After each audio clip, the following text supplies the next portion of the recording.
Bank Dunia memproyeksikan ekonomi Indonesia tidak akan tumbuh alias 0% pada tahun ini dan bahkan diprediksi bisa terkontraksi lebih dalam jika terjadi penularan COVID-19 gelombang kedua.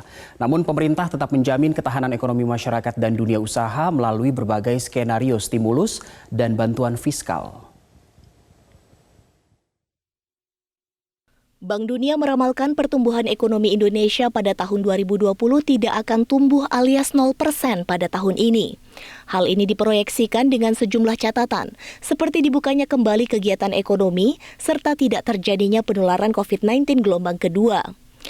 Namun pertumbuhan ekonomi diprediksi bisa terkontraksi lebih dalam ke minus 2% jika terjadi penularan COVID-19 gelombang kedua yang diikuti dengan pembatasan sosial berskala besar atau PSBB.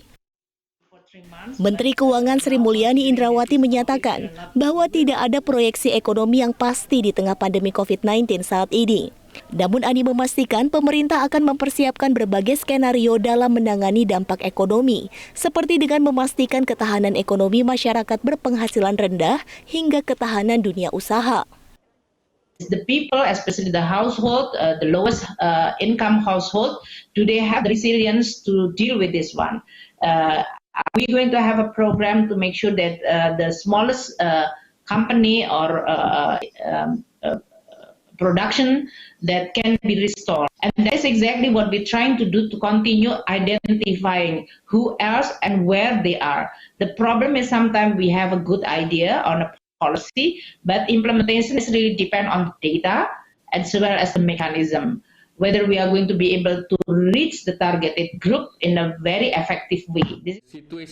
Menko Perekonomian Erlangga Hartarto menjelaskan, selain menggelontorkan dana pemulihan ekonomi nasional sebesar Rp695 triliun, pemerintah juga telah menggagas RUU Omnibus Law yang diyakini bisa menarik investasi asing yang bisa membantu pemulihan ekonomi domestik.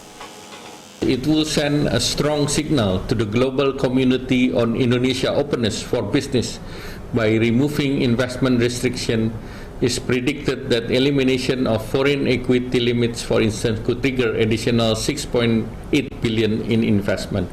Second, the law would improve the trading environment and increase the local companies' participation in the global and regional value chain. The third, having said above, the implementation of the law could positively influence the competitiveness and improve the rank of ease of doing business.